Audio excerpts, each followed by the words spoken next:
पुंडलीक वरदा हरिविठ्ठल श्री ज्ञानदेव तुकाराम. पंढरीनाथ भगवान की जय. माऊली ज्ञानेश्वर महाराज की जय. शांती ब्रह्म एकनाथ महाराज की जय. जगद्गुरु तुकाराम महाराज की जय. सद्गुरु जोग महाराज की जय. नमामि सद्गुरुं शांतं सच्चिदानंद विग्रहं. पूर्णब्रह्म परानंद मीशमालंदिवल्लभम्. ओम नमो ज्ञानेश्वरा करुणाकरा दयाळा. तुमचा अनुग्रह लाधलो पावन झालो चराचरी. मी कळा कुसरी काहीच नेने बोलतो वचने अतिभाविका. तुमचा अनुग्रह लाधलो पावन झालो चराचरी. एका जनार्दनी तुमचा दास त्याची आस पुरवावी. तुमचा अनुग्रह लाधलो पावन झालो चराचरी.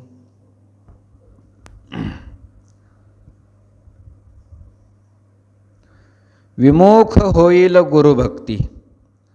आदर न करील अतिथी. संतोष नेदिल ज्ञाती आपुलिये. विश्वमाऊली ज्ञानोबाराय तिसऱ्या अध्यायावर टीका करत असताना भगवंताच्या श्लोकावर टीका करत आहे. इष्टान भोगान हो देवा दास्यन्ते यज्ञ भाविताः तैर्दत्तान प्रदायेभ्यो यो भुंक्ते स्तेन एव सह. या श्लोकामधील तैर्दत्तान अप्रदायेभ्यः या पदावर ज्ञानोबाराय टीका करत असताना या ओव्या लिहिल्या आहे. ज्ञानोबाराय म्हणतात, तीही यज्ञ भाविती सुरी जे हे संपत्ती दिधली पुरी. तया स्वधर्मी सर्वेश्वरी न भजेल जो. अग्निमुखी हवन न करील देवता पूजन. प्राप्त वेळे भोजन ब्राह्मणाचे. हे कर्म जो करणार नाही, हे कर्म करण्याचा जो मनुष्य आळस करतो असं सांगून पुढे ज्ञानोबाराय बोलत आहे की विमुख होईल गुरुभक्ती. आदर न करील अतिथी आणि संतोष नेदिल ज्ञाती आपुलिये. संतोष नेदिल ज्ञाती आपुलिये. आज संबंध वारकरी संप्रदायाकरिता विशेष दिवस आहे. सगळ्या वारकरी संप्रदायाकरता आज एक सोन्याचा दिवस आहे. एक पर्व काळ आहे वारकरी संप्रदायाचा. कारण आजची जी तिथी आहे ती आजची तिथी पवित्र झालेली आहे. आजची तिथी पुण्यवान झालेली आहे. आणि ती कोणत्या निमित्ताने झालेली आहे याचा विचार जर केला तर आज ज्ञानेश्वरी जयंती आहे. ज्ञानेश्वरीची कारण गुरु त्याला म्हणतात जो भगवंतापर्यंत नेतो, स्वरूपाचा अंधकार दूर करतो. या ठिकाणी गुरुपदाचे लक्षण आहे. गुरु जो शब्द आला तो गुरु शब्दाचा या ठिकाणी सामान्य अर्थ नाही. गुरु शब्दाचा सामान्य अर्थ नाही. गुरु शब्दाचा शक्तिवृत्तीने या ठिकाणी अर्थ घेता येत नाही. तर या ठिकाणी गुरु शब्द जो आलेला आहे त्या गुरु शब्दाचा अर्थ लक्षणावृत्तीने घ्यावा लागतो. गुरु शब्दाचा अर्थ लक्षणावृत्तीने. तर गुरु शब्दाचे दोन अर्थ होतात. शक्तिवृत्तीने गुरु शब्दाचा अर्थ जर केला तर वेगळा अर्थ होतो. लक्षणेने गुरु शब्दाचा अर्थ केला तर वेगळा अर्थ होतो. व्यंजनावृत्तीने अर्थ केला तरी सुद्धा वेगळा अर्थ होतो. आणि त्या अक्षरामधील त्या शब्दामधील जे काही अक्षर आहे त्या अक्षरामधून सुद्धा काय निघत असतो, अर्थ निघत असतो, तर तोही वेगळा अर्थ होतो. असे गुरु शब्दाचे शास्त्रामध्ये बरेच अर्थ सांगितले आहे. त्यापैकी गु शब्दाचा अर्थ होतो अज्ञान आणि रू शब्दाचा अर्थ होतो नष्ट करणारा. अज्ञान जो नष्ट करतो त्याला म्हणतात गुरु. गुरु म्हणजे काय, अज्ञान नष्ट करणारा जो व्यक्ती त्याला गुरु म्हणायचं. गुरु अज्ञान नष्ट करत असतो. पण कोणतं अज्ञान नष्ट करतो याच्यामध्ये बराच फरक आहे. कारण मनुष्याच्या ठिकाणी अनेक अज्ञान असतात. मनुष्याच्या ठिकाणी एक अज्ञान आहे का, नाही. अज्ञान अनंत आहे आणि जे अनंत अज्ञान आहे ते सुद्धा कसे आहे, अनादी कालापासून आहे. मनुष्याच्या ठिकाणी अनंत अज्ञान आहे, अनंत अज्ञान. आपण साखर खातो, साखर कशाची होते, कापसाची, नाही. साखर ऊसाची तयार होते, ऊसाची साखर तयार होते आपल्याला माहीत आहे. आपण साखर खातो, गोड लागते, पण आपल्याला साखर तयार करता येते का, नाही. साखर आपल्याला तयार करता येत नाही, कारखान्यातले लोक तयार करतात. म्हणजे ऊसापासून साखर तयार करावी याचा आपल्याला काय आहे, अज्ञान. त्याचा आपल्याला काय आहे, अज्ञान आहे. आपल्याला ऊसापासून साखर करता येत नाही. आपल्या अंगामध्ये वस्त्र आहे, हे वस्त्र कशापासून तयार होतात, आता हे कापसापासून तयार होतात. पण वस्त्र जरी कापसापासून तयार होत असले तरी आपल्याला तयार करता येत नाही. फार झालं तर फाटलेले कपडे आपल्याला शिवता येते, पण नवीन वस्त्र आपल्याला तयार करता येत नाही. जरी घरामध्ये क्विंटल कापूस असला तरीसुद्धा वस्त्र आपल्याला तयार करता येत नाही. म्हणजे कापसापासून वस्त्र तयार करण्याचा आपल्याला काय आहे, अज्ञान आहे, अज्ञान. असे अज्ञान अनंत प्रकारचे आहे. अनंत प्रकारचे अज्ञान आपल्या ठिकाणी विद्यमान आहे. अज्ञानाचा जो नाश करतो त्याला म्हणावं गुरु. मग गुरु कोणत्या अज्ञानाचा नाश करतो नेमका, तर शक्तिवृत्तीने अर्थ घेतला तर कोणत्याही क्षेत्रामध्ये जर एखादं अज्ञान नष्ट केलं की लोक त्याला काय मानतात, गुरु मानतात. लोक त्याला गुरु मानतात. तर हा शक्तिवृत्तीने अर्थ झाला. आणि गुरु शब्दाचा जर लक्षणेने अर्थ जर केला तर गुरुपदाची लक्षणं सद्गुरूच्या ठिकाणी आहे. गुरुपदाची लक्षणं कुठं आहे, सद्गुरूच्या ठिकाणी आहे. सद्गुरूच्या ठिकाणी लक्षण आहे किंवा संताच्या ठिकाणी लक्षण आहे. संत आणि सद्गुरू यांच्यामध्ये काहीच भेद नसतो. कारण सद्गुरूच्या शास्त्रामध्ये 3 लक्षण सांगितले आहे. एक तर सद्गुरू श्रोत्रिय असावा लागतो, त्यानंतर तो सद्गुरू ब्रह्मनिष्ठ असावा लागतो आणि त्यानंतर तो कृपाळू असावा लागतो. 3 लक्षण सांगितले. श्रोत्रिय शब्दाचा अर्थ होतो सगळ्या शास्त्राचा समन्वयपूर्वक ज्याने अभ्यास केला त्याला म्हणावं श्रोत्रिय. वेद, शास्त्र, पुराण, संत ग्रंथ या सगळ्या ग्रंथाचा ज्याला अभ्यास आहे आणि समन्वयपूर्वक ज्याने अभ्यास केला आहे त्याला श्रोत्रिय म्हणतात. शिष्याची शंका निवारण करण्यासाठी त्या गुरुच्या ठिकाणी श्रोत्रियता पाहिजे. त्यानंतर तो ब्रह्मनिष्ठ पाहिजे. परब्रह्म परमात्म्याचा त्याला अनुभव आलेला पाहिजे, त्याला साक्षात्कार झालेला पाहिजे. ऐसा ज्याचा अनुभव विश्वदेव सत्यत्वे देवतया जवळी असे पापनाशे दर्शने, असा ज्याला अनुभव आलेला आहे, परब्रह्माचा ज्याला अनुभव आलेला आहे, म्हणून ब्रह्मनिष्ठ. आणि कृपाळू का म्हणतात तर शिष्याला ज्ञान देण्यासाठी ज्याच्या अंतःकरणामध्ये तळमळ आहे त्याला कृपाळू म्हणतात. असे 3 लक्षण त्या सद्गुरूच्या ठिकाणी पाहिजे, गुरुच्या ठिकाणी पाहिजे. आणि हे 3ही लक्षण संत महात्म्याच्या ठिकाणी असतात. संताच्या ठिकाणी 3 लक्षणं असतात, 3ही लक्षणं असतात. संताच्या ठिकाणी ब्रह्मनिष्ठता असते, कारण संत स्वतः सांगतात मी वासुदेव तत्वता, परब्रह्म तत्वाचा अनुभव आल्यामुळे ते सांगतात. त्यानंतर त्या संताच्या ठिकाणी श्रोत्रियता सुद्धा असते. संतांनी सगळ्या ग्रंथाचा अभ्यास केलेला असतो. कशाच्या मार्फत करू द्या, अभ्यास मात्र केलेला असतो. मग त्याने साक्षात अभ्यास केलेला असो किंवा योग शक्तीच्या माध्यमातून अभ्यास केलेला असो किंवा नामाच्या माध्यमातून अभ्यास केलेला असो, संतांनी सर्व ग्रंथाचा अभ्यास केलेला असतो. चहुवेदाचे हे केलेशे विवरण अर्थही गहन करोनिया. रामेश्वर शास्त्री तुकोबरायांचं वर्णन करताना म्हणतात की गाथा सामान्य नाही.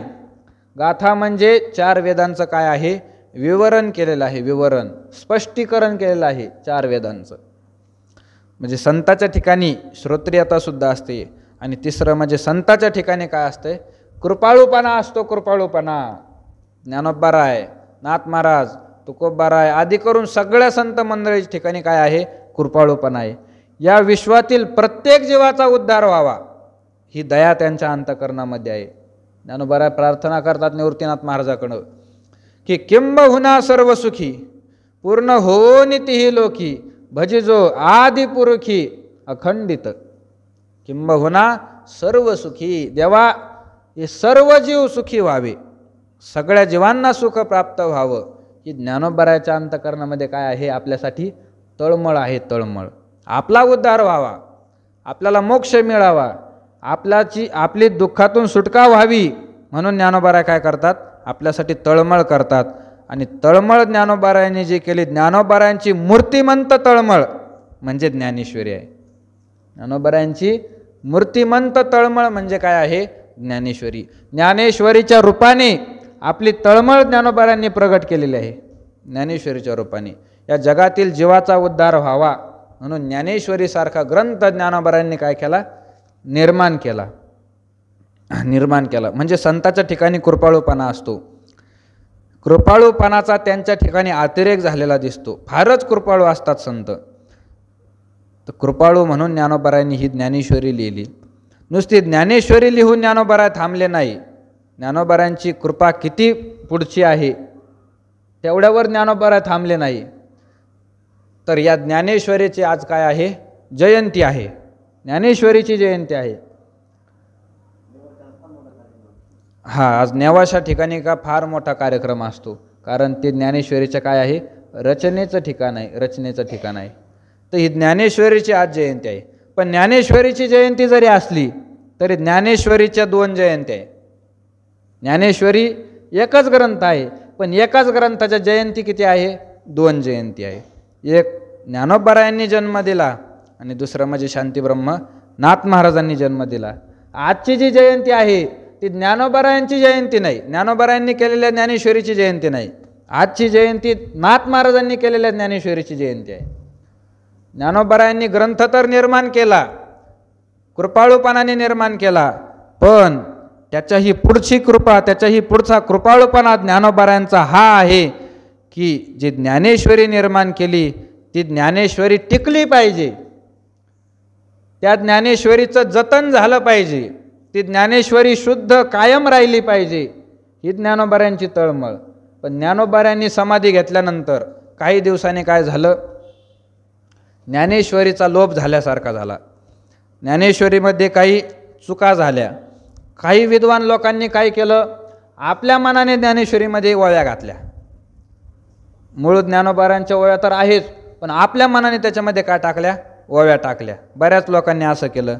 काही लोकांनी काय केलं? त्याच्यामधील ओव्या काढून टाकल्या. त्यांना ज्या ओव्या खटकत होत्या, विरोधी वाटत होत्या, त्या ओव्या काय केल्या? ज्ञानेश्वरीतून काढून टाकल्या.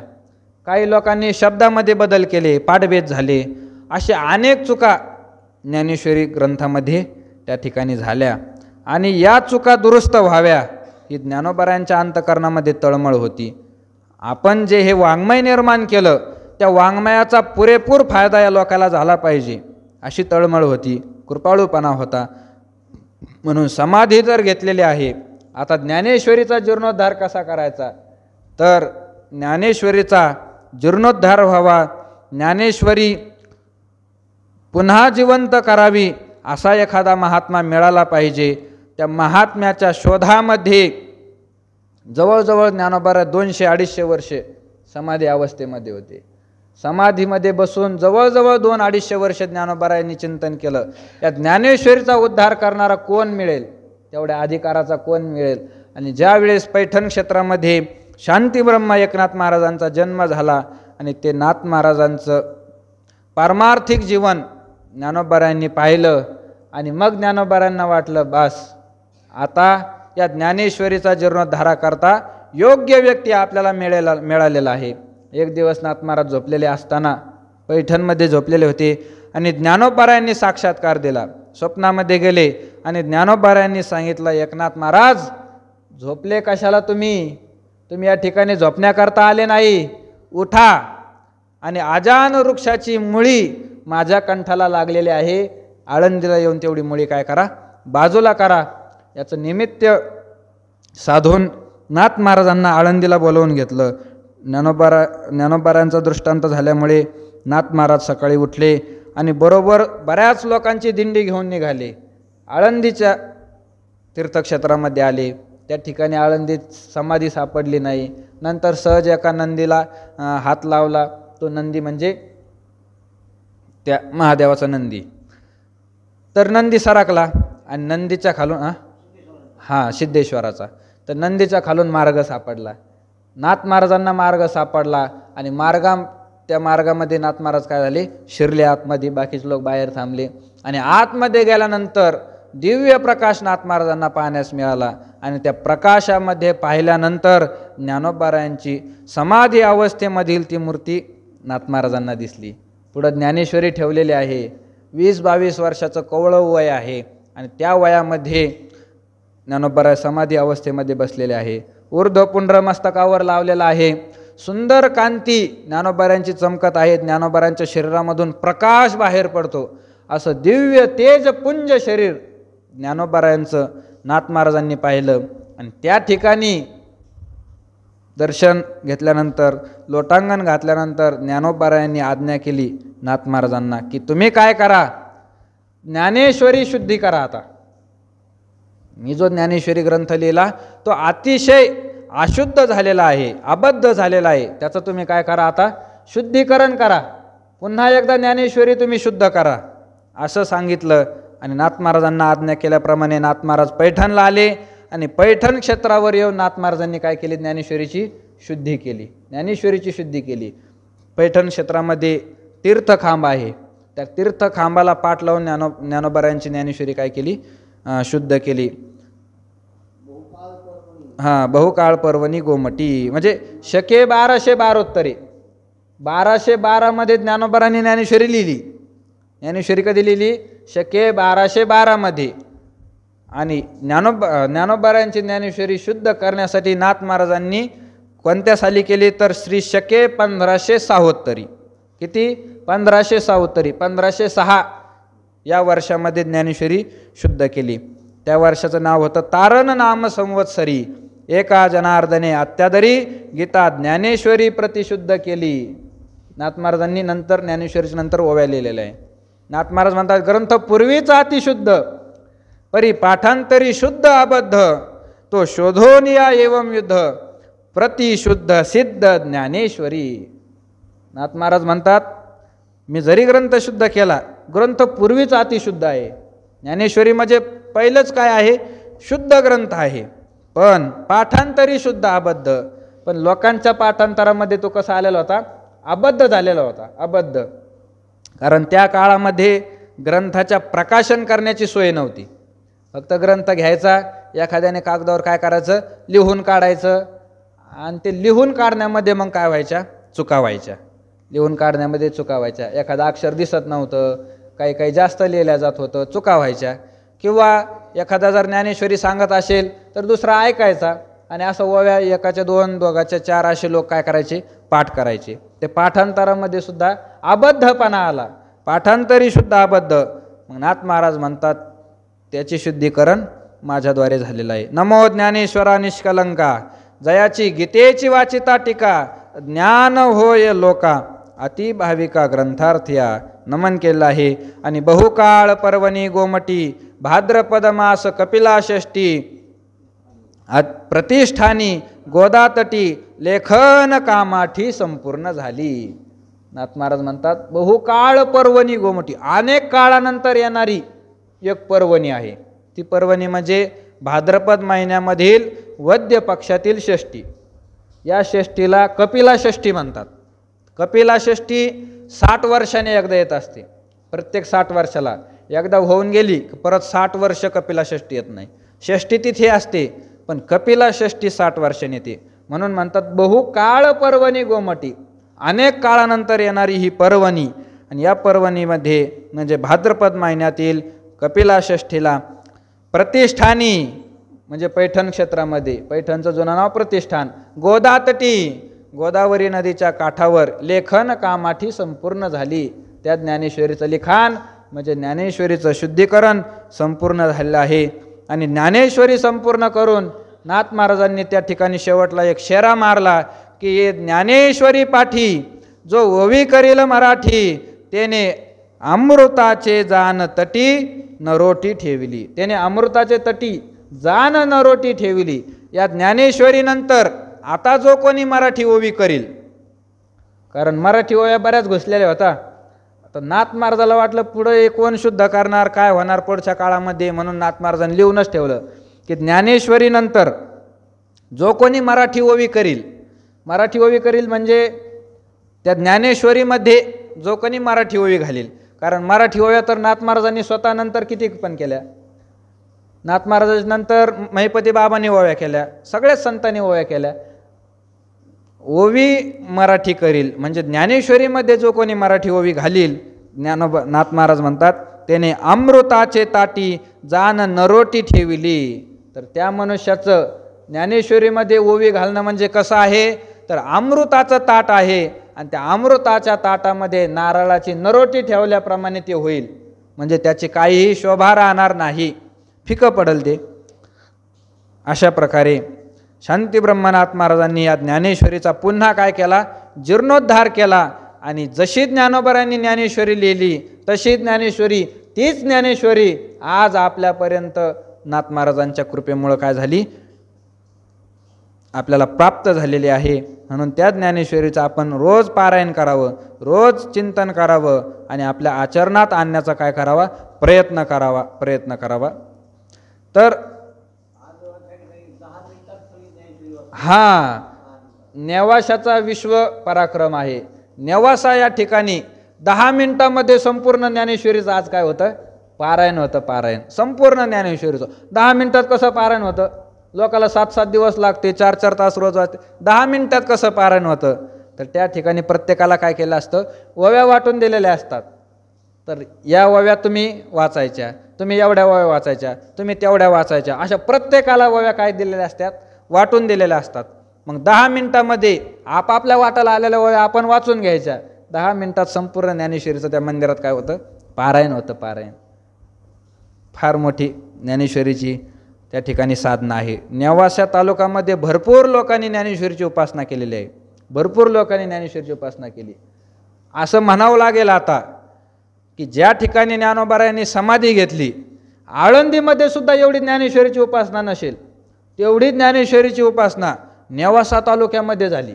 नेवासा तालुक्यामध्ये, आळंदीमध्ये काय फक्त आळंदी गावामध्येच काय होते, ज्ञानेश्वरीची उपासना होती. बाकी भागामध्ये एवढी उपासना होत नाही. पुण्यात राहणाऱ्या कितीतरी लोकांना माहीत नाही ज्ञानोबाराय कोण होते. एवढी उपासना त्या ठिकाणी होत नाही.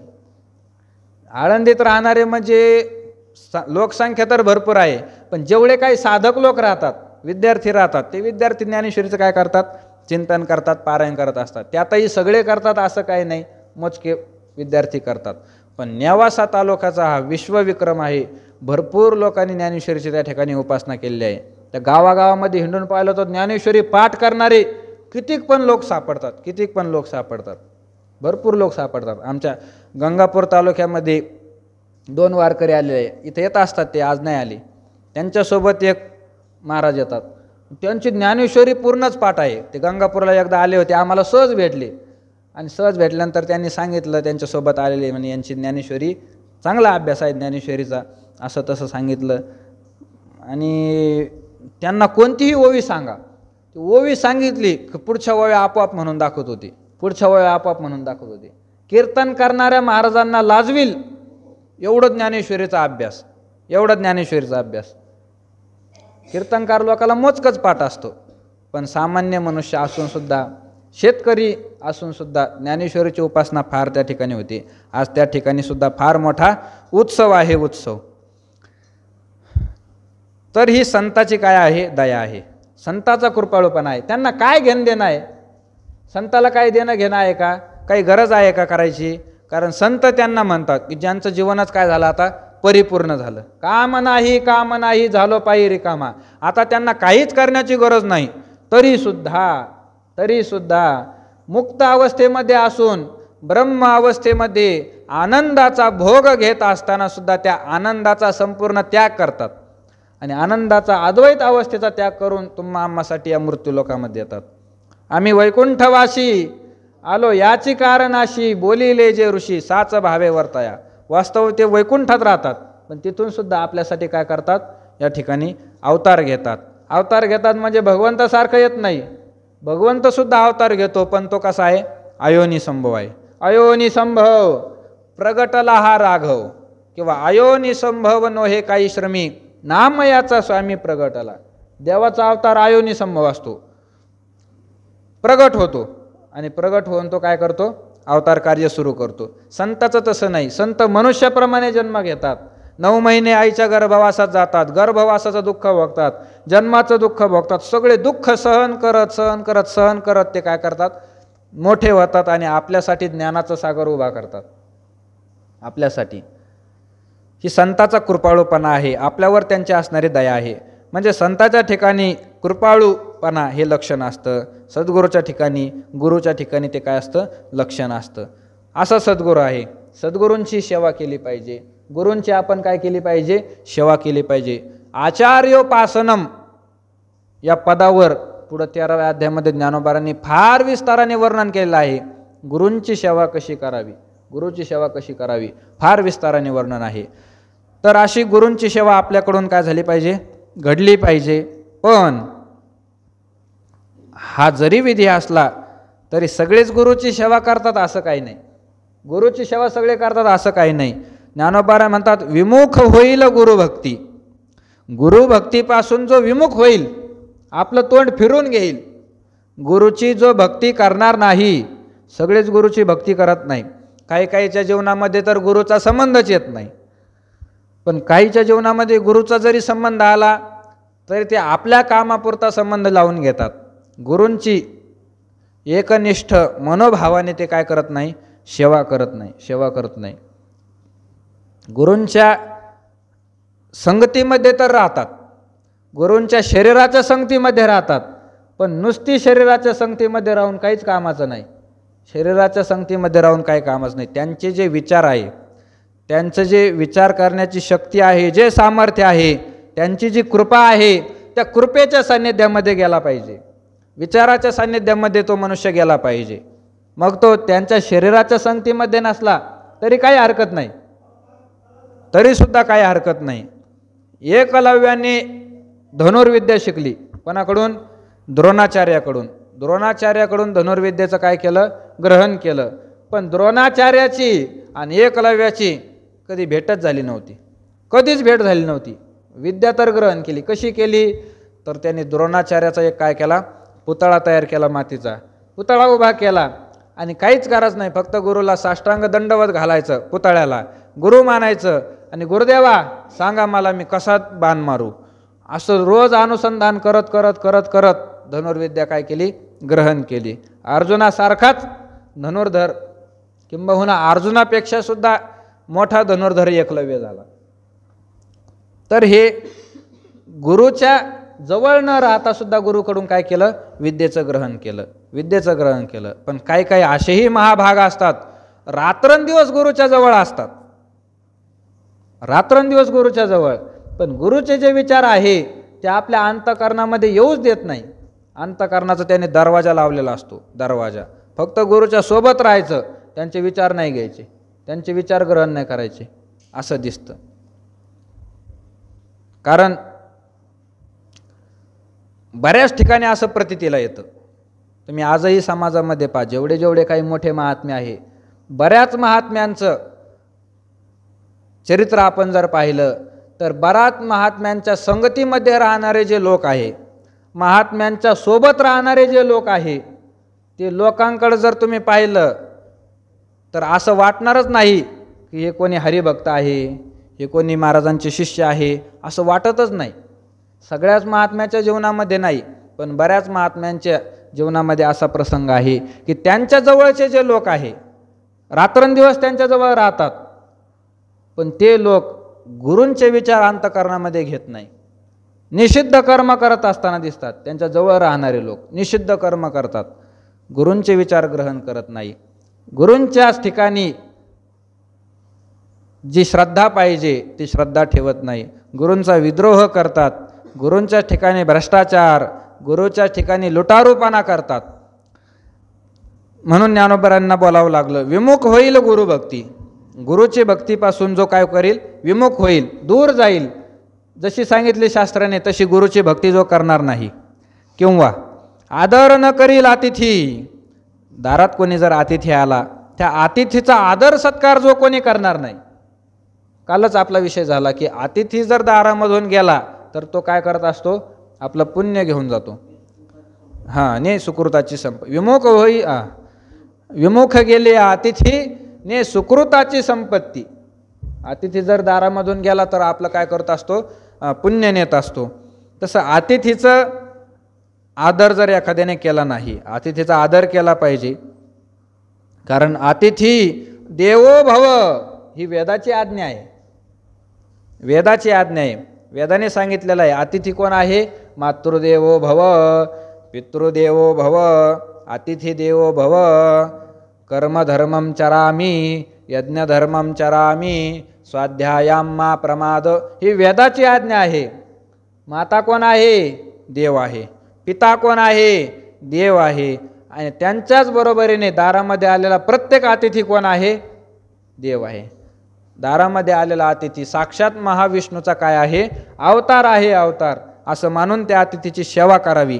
पण एखाद्याने सेवा तर दूरच, त्या अतिथीला आदर सुद्धा दिला नाही, अतिथीने भिक्षा मागितली, काही देण्यासाठी नाही, काहीच नाही त्याच्याजवळ देण्यासाठी, अगदी अतिथीला पाणी सुद्धा देऊ शकत नाही, अशी जरी स्थिती असली, पण अतिथी आल्यानंतर त्याला नुसतं जय हरी म्हणायला काय हरकत आहे. शब्द बोलण्यासाठी काही पैसे लागतात का, रामकृष्ण हरी, जय हरी, बाबा मला क्षमा करा, माझ्याजवळ तुमच्याकडे देण्यासाठी काहीच नाही, असं गोड सुद्धा बोलत नाही. अतिथी दारामध्ये आले, तुकोबारांनी वर्णन केलेलं आहे की अतिथींना काय करत नाही, आदर करत नाही.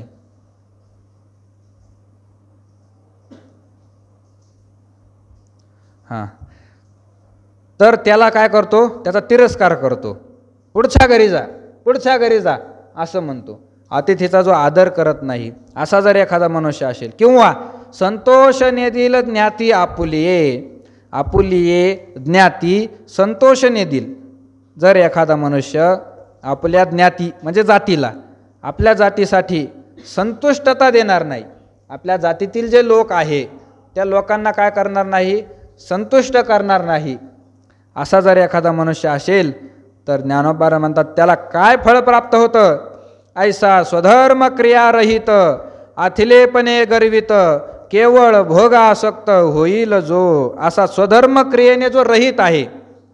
कारण एवढं जे वर्णन सांगितलं हे सगळ्या स्वधर्माच्या क्रिया आहे, या क्रिया स्वधर्माच्या आहे. भगवंताची सेवा करणं ही स्वधर्माची क्रिया आहे. त्यानंतर अग्नीच्या मुखामध्ये हवन करणं हा स्वधर्म आहे. देवतेचं पूजन करणं हा स्वधर्म आहे. ब्राह्मणाला भोजन देणं हाही स्वधर्म आहे. गुरुची भक्ती करणं स्वधर्म आहे. अतिथीचा आदर करणं हाही स्वधर्म आहे. आणि आपल्या ज्ञातीतील लोकांना संतोष देणं हाही काय आहे, त्या ठिकाणी स्वधर्मच आहे. पण ऐसा स्वधर्म क्रिया रहित, असं स्वधर्माच्या क्रियेने जो रहित झाला, सगळे स्वधर्म ज्याने सोडून दिले, नुसता स्वैराचार करायला लागला, सगळे स्वधर्म सोडून दिले, कशालाच तो मानत नाही, पापही मानत नाही आणि पुण्यही मानत नाही, उठला सुटला का नुसता खात बसतो, काहीच ज्याच्या जीवनामध्ये काय राहील नाही, आचार राहील नाही, आचार राहील नाही. नित्य उठून या खावयाची चिंता, तुकोबा वर्णन करतो. उठला की खायला काय ते पाहतो, उठला की खायचे काय करतो, चिंता करतो. तुकोबा म्हणतात भले तुझं होणे पक्षीराज, तुझ्यापेक्षा पाखरं बरे, पशुपक्षी बरे मनुष्यापेक्षा. कोणत्या मनुष्यापेक्षा, नुसतं खायचंच जो चिंता करतो. असे बरेच लोक असतात, त्यांच्या जीवनामध्ये काहीच नित्यनेम नसतो, काहीच नित्यनेम नसतो. सूर्योदयाच्या अगोदर उठणं त्यांच्या बाप जन्मात माहीत नाही.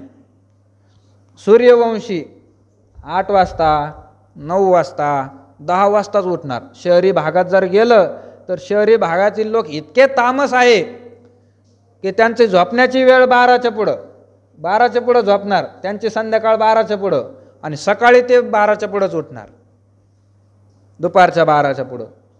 म्हणजे ब्रह्ममुहूर्तामध्ये त्यांची गाढ झोप असते. ज्यावेळेस सगळ्यांनी जागं व्हावं त्यावेळेस त्यांची गाढ झोप असते. म्हणजे स्वैराचारी लोक असतात, जीवनामध्ये काहीच नियम नाही, काहीच नियम नाही. उठला की खायला बसतात, स्नान करणार नाही, संध्या करणार नाही, तसंच अन्न भक्षण करतो. विष्णू पुराणामध्ये एक श्लोक आलेला आहे. व्यास महाराज विष्णू पुराणामध्ये सांगतात की जर एखादा मनुष्य स्नान केल्याशिवाय आणि ऊर्ध्वपुंड्र कपाळाला लावल्याशिवाय जर भोजन करत असेल, स्नान करत नाही आणि स्नान करून ऊर्ध्वपुंड्र लावत नाही, तसाच जो जेवण करतो, त्या ठिकाणी व्यास महाराज विष्णू पुराणात वर्णन करतात, त्याचा अन्न खाणं म्हणजे अन्न खाणं नाही. तो अन्न खात नाही तर तो कुत्र्याची विष्ठा भक्षण करतो. स्नान केल्याशिवाय अन्न खाणं कुत्र्याची विष्ठा भक्षण करण्याप्रमाणे. काही नित्य नेमावीन अन्न खाय तो श्वान. तुकोबारा त्याच्याही पुढे बोलतात. तुकोबारा म्हणतात काही नित्य नेमावीन अन्न खाय. नित्यनेम केल्याशिवाय जो अन्न खातो, स्नान करत नाही, संध्या करत नाही, कधी विष्णू सहस्रनाम त्याला माहीत नाही, कधी हरिपाठ म्हणत नाही, कधी काकडा म्हणत नाही, देवाची पूजा करत नाही, तसाच खायला बसतो, तर तो कोण आहे? श्वान आहे. श्वान तो मनुष्य नाही. 2 पायाचा आणि विना शेपटीचा कुत्रा आहे. कुत्रा वाया मनुष्य पण भार वाहे तो वृषभ, तो बैल आहे, असं त्याचा तिरस्कार केलेला आहे. म्हणून ऐसा स्वधर्म क्रिया रहित, स्वधर्माच्या क्रिया ज्याने सगळ्या सोडून दिल्या आणि आथिलेपणे गर्वित, आपल्या संपत्तीने जो काय झालेला आहे, गर्विष्ठ झालेला आहे. आथिलेपण म्हणजे संपन्नता, भरपूर पैसा आहे, भरपूर त्याच्याकडे जमीन आहे, दारापुढं 2-4 गाड्या लावलेल्या आहे, शेतकरी असेल तर 10-12 बैलाच्या जोड्या आहे, भरपूर गायी आहे, सगळं व्यवस्थित आहे. मुलं मोठे झाले आहे, त्यांचे लग्न झालेले आहे व्यवस्थित, त्यांना चांगले पोरं आहे, पोरं शाळेत जाते, मुलाला मोठमोठ्या नोकऱ्या आहे, असं संपन्नतेने जो गर्विष्ठ झालेला आहे, फुगलेला आहे, त्याच्यापुढे तो कशालाच मानत नाही, पैशापुढे, असं जर एखादा असेल तर केवळ भोगासक्त होईल. जो केवळ भोगामध्ये जो आसक्त झालेला आहे, नुसता भोग भोगण्यासाठी आसक्त झाला, रात्रंदिवस त्याच्या अंतःकरणामध्ये फक्त काय आहे? भोगच आहे. भोगच. सगळं जीवन फक्त भोग भोगण्यामध्ये तो काय करतो? व्यर्थ घालवतो. ज्ञानोबा म्हणतात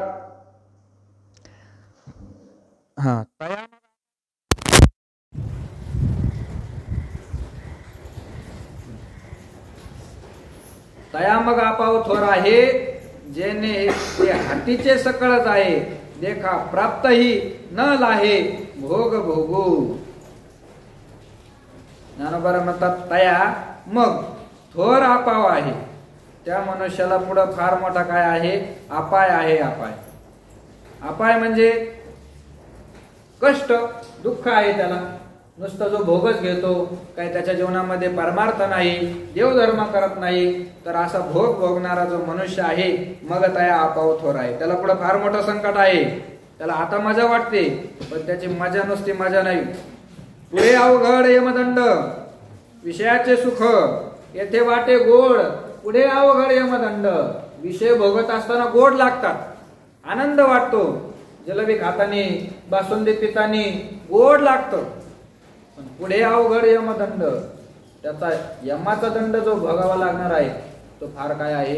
कठीण आहे. विषय भोगताना फारच गोड लागतात, पण दंड कठीण आहे. मग आता आपाव थोर आहे. काय आपाव आहे? जेणे ते हातीचे सकळच आहे. पहिला दंड त्याला प्राप्त होतो ज्या संपत्तीने तो गर्विष्ठ झाला, ज्या संपत्तीने एवढा उन्मत्त झाला, एवढा माजून गेला, की सगळी संपत्ती त्याच्यापासून भगवान काय करतात? हिरावून घेतात. सगळी संपत्ती त्याच्यापासून काढून घेतात, त्याला भिकारबंबू करून टाकतात. त्याची अवस्था, कारण भगवंताने हे काय दिलेलं आहे? ही संपत्ती सगळी धर्मासाठी दिली, त्याच्या योगाने याने काहीतरी पुण्य करावं. पण हा मूर्ख काहीच पुण्य करत नाही, नुसता स्वैराचार करण्यामध्ये घालतो. आपला आलेल्या पैशाने काय दान धर्म करावा ते सोडून देतो, नुसतं दारू पीत हिंडतो, तंबाखू खातो, बिड्या वडतो, सिगरेट वडतो, लोकांना त्रास देण्यासाठी आपल्या संपत्तीचा उपयोग करतो. तर त्याची सगळी संपत्ती देव काय करतात? हिरावून घेतात. त्याला काय करून टाकतात? भिकारी करून टाकतात. भिकारी, जेणे ते हातीचे सकळ आहे, मग त्याच्या हातामध्ये जेवढं मोठं आहे ते सगळं निघून जातं. देखा प्राप्तही न लाहे भोग भोगू. भगवान त्याची अशी अवस्था करतात, प्राप्तही न लाहे भोग भोगू. सगळे भोग त्याच्या घरामध्ये पडलेले असतात, पण देव त्या भोगाचा त्याला काय करू देत नाही? भोग घेऊ देत नाही. सगळे भोग असतात, सगळे विषय घरामध्ये असतात, पण त्याचा काय करू देत नाही, भोग घेऊ देत नाही. एवढी चिंता त्याच्या डोक्यामध्ये भरलेली असते, एवढी चिंता भरलेली असते. त्याच्या घरामध्ये त्याने पैसे खर्च करून टीव्ही आणलेला असतो. कशासाठी असतो टीव्ही? पाहण्यासाठी. पण चिंताच एवढी डोक्यामध्ये असते, तर टीव्ही पुढे त्याला बसावं वाटत नाही. दारामध्ये जाऊन डोक्याला हात लावून चिंता करत बसतो. आणि बाहेरचे लोक त्याच्या घरात येऊन काय करतात, टीव्ही पाहून जातात, आनंद घेतात दुसरे लोक. आणि याच्या घरी असणारे भोग विषय, त्या भोगांचा देव काय करत नाही, त्याला आनंद घेऊ देत नाही. ज्याने नुसता स्वैराचार केला, नुसते पाप केले, त्या मनुष्याच्या ठिकाणी कितीही संपत्ती असू द्या, त्या संपत्तीने त्या मनुष्याला कधीच समाधान देव मिळू देत नाही. देव त्या संपत्तीने त्याला समाधान मिळू शकतो. घरामध्ये जरी विषय पडलेले असले तरी देव त्याला काय करत नाही, भोगू देत नाही, भोगू देत नाही, भोगू देत नाही. एखादा जर फारच त्याला गोड आवडत असन, देव त्याला लगेच शुगर करून टाकतो. शुगर त्याला लगेच डॉक्टरची आज्ञा. साखर खायची तर नाही, पण साखरेकडे पाहायचं सुद्धा नाही, पाहायचं सुद्धा नाही. त्याच्या समोर त्याच्या घरातले लोक सगळे त्याच्या पुढं 3-3 टाइम चहा करून पितात. त्याच्या समोर आग होती त्याला. गोड तर फार आवडतं, पण गोड खाल्लं तर काय होणार, मरून जाणार. घरात साखरेचे पोते पडलेले आहेत, साखर कारखान्याचा मालक आहे, पण कणभर सुद्धा साखर काय करता येत नाही, खाता येत नाही, खाता येत नाही. कशामुळं? हे देवाने त्याला सगळे त्याच्या पापाचं काय दिलेलं असतं, फल दिलेलं असतं. ते नरकामध्ये त्याला काय यातना होणार आहे ते दूरच राहिलं. पण या मृत्यू लोकांमध्ये त्या मूर्खाने पापच एवढे केलेले असतात की त्या पापाचं फल म्हणून त्याला विषय भोगाचा आनंद देव मिळू देत नाही. हे पहिलं संकट आहे त्याच्यावर. घरामधील विषयाचा काय येत नाही, आनंद घेता येत नाही, नुसती डोक्यामध्ये तळमळ असते. मग आता आपाव थोर आहे, जेने हातीचे सकळ जाये, देखा प्राप्तही न लाहे भोग भोगू. ज्ञानोबा म्हणतात, पहा त्याला त्याच्या जवळ असणारे जे काही भोग आहे ते भोग सुद्धा त्याला भोगता येत नाही. अशी त्याची काय होते, दयनीय परिस्थिती होती. दृष्टांत देतात, जैसे गतायु शरीरी चैतन्य वास न करी, का निदैवाच्या घरी न राहे लक्ष्मी. ज्याप्रमाणे गतायु शरीरी, एखाद्या शरीराचं आयुष्य संपूर्ण झालं, तर शरीराचं आयुष्य संपूर्ण झाल्यावर चैतन्य वास न करी, त्या शरीरामध्ये चैतन्य राहत नाही, त्या शरीरामध्ये भगवान परमात्मा राहत नाही, त्या शरीरामध्ये त्याचा जीव आत्मा प्राण शरीरामध्ये राहत नाही. का? कारण शरीराचं आयुष्य आता काय झालं, पूर्ण झालं. आयुष्य पूर्ण झालं की ते सगळा आत्मा ते चैतन्य शरीराला टाकून देतं आणि निघून जातो. गतायु शरीरी चैतन्य वास न करी. ज्या शरीराचं आयुष्य संपून गेलं त्या शरीरामध्ये चैतन्य राहत नाही. दुसरा दृष्टांत देतात ज्ञानोबा आहे, का निदैवाच्या घरी न राहे लक्ष्मी. निदैवाच्या घरी लक्ष्मी न राहे. ज्याचं दैव पालथ पडलेलं आहे, ज्याचं भाग्य फिरून गेलं. कालच्या ओळीमध्ये पाहिलं आपण, फलोन्मुख पुण्याला काय म्हणतात, भाग्य म्हणतात, भाग्य. पण ज्याचं पुण्याने खाली तोंड घातलेलं आहे, किंवा ज्याचे पाप फल देण्यासाठी काय झाले आहे, पुढे आलेले आहे, त्याला निदैव म्हणतात, निर्दैव म्हणतात. तर असा जो मनुष्य आहे त्याचं दैव फिरून जातं, त्याचं कपाळ फुटक्या नशिबाचा तो होऊन जातो, कारण त्या कपाळाचा होतो. आणि त्याच्या घरी काय होत नाही, लक्ष्मी न राहे. निदैवाच्या घरी न राहे लक्ष्मी. ज्याचं नशीबच नाही, ज्याचं नशीब पालथ पडलेलं आहे, त्या मनुष्याच्या ठिकाणी लक्ष्मी न राहे. तिथं लक्ष्मी राहत नाही, लक्ष्मी राहत नाही. म्हणून एखादा जर आपल्याला जर भिकारीपणा प्राप्त झाला तर लोक सहजच म्हणतात, आमचं नशीब फिरलं, आता आमचं नशीब फिरलं. का? कारण लक्ष्मी टिकत नाही.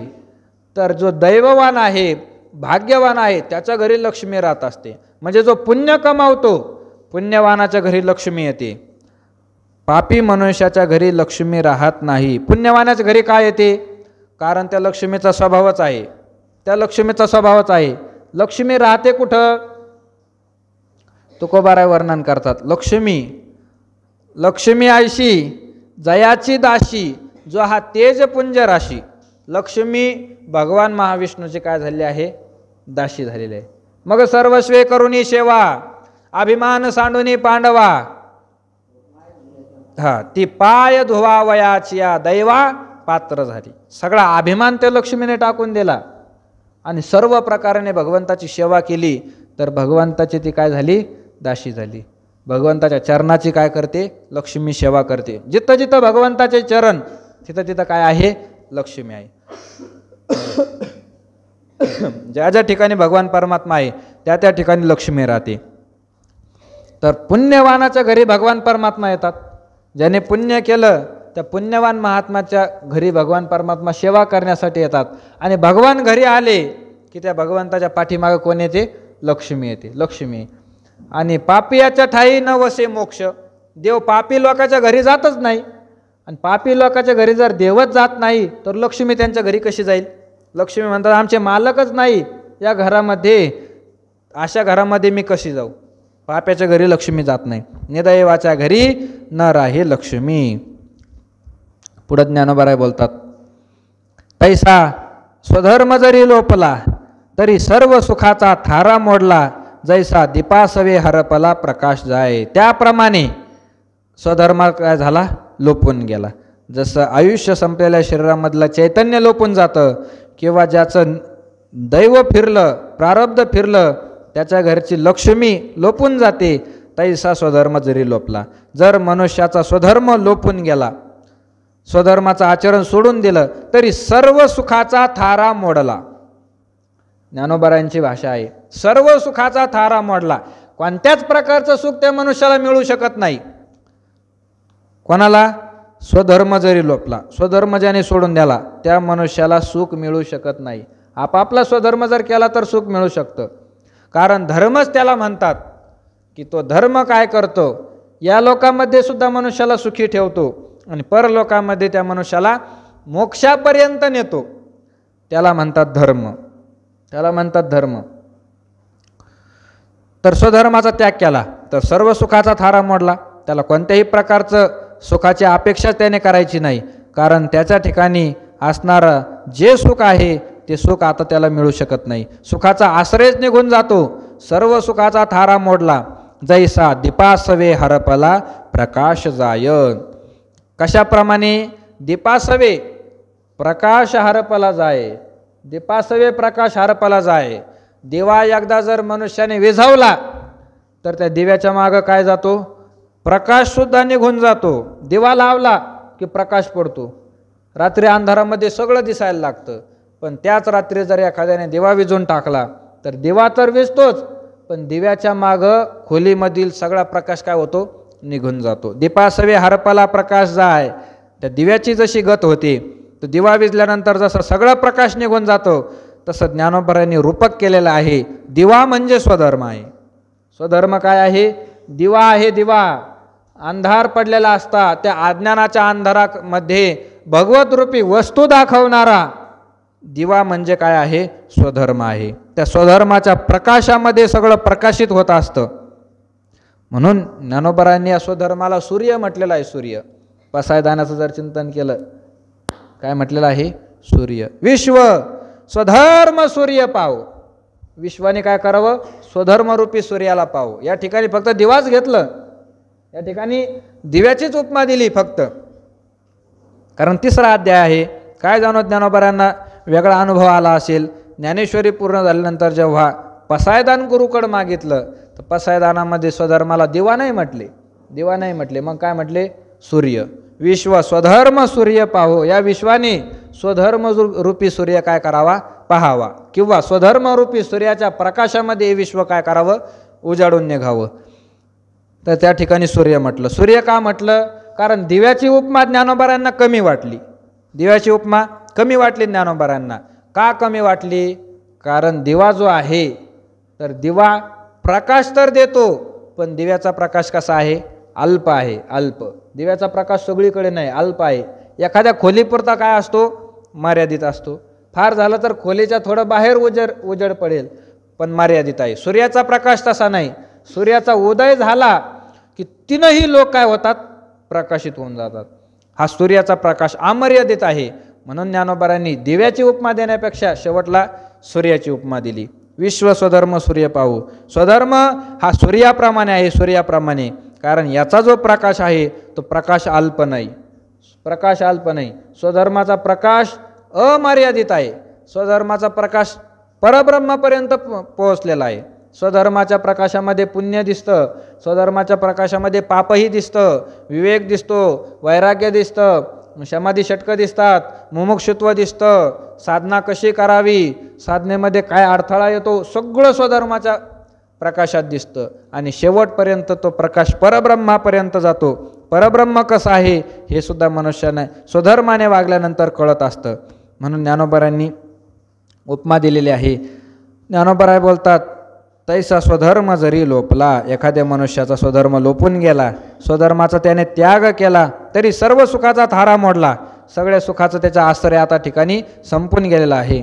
कशाप्रमाणे, जैसा दीपासवे हरपला प्रकाश जाय, ज्याप्रमाणे दिव्यासोबत प्रकाश निघून जातो त्याचप्रमाणे स्वधर्मासोबत सर्व सुखसुद्धा काय होतात, निघून जातात. आपली वेळ संपलेली आहे. आज 10व्या ओळीपर्यंत आपण चिंतन केलेलं आहे 110, आणि उद्या पुढच्या ओळीचं चिंतन करण्याचा प्रयत्न करू. म्हणून आज ही ज्ञानेश्वरी जयंती असल्यामुळे सर्वांनीच काय करायचं, ज्ञानेश्वरीचं आज चिंतन करायचं. दुपारपर्यंत काहीला माहीतही नसेल, पण आता सगळ्याला माहीत झालेलं आहे.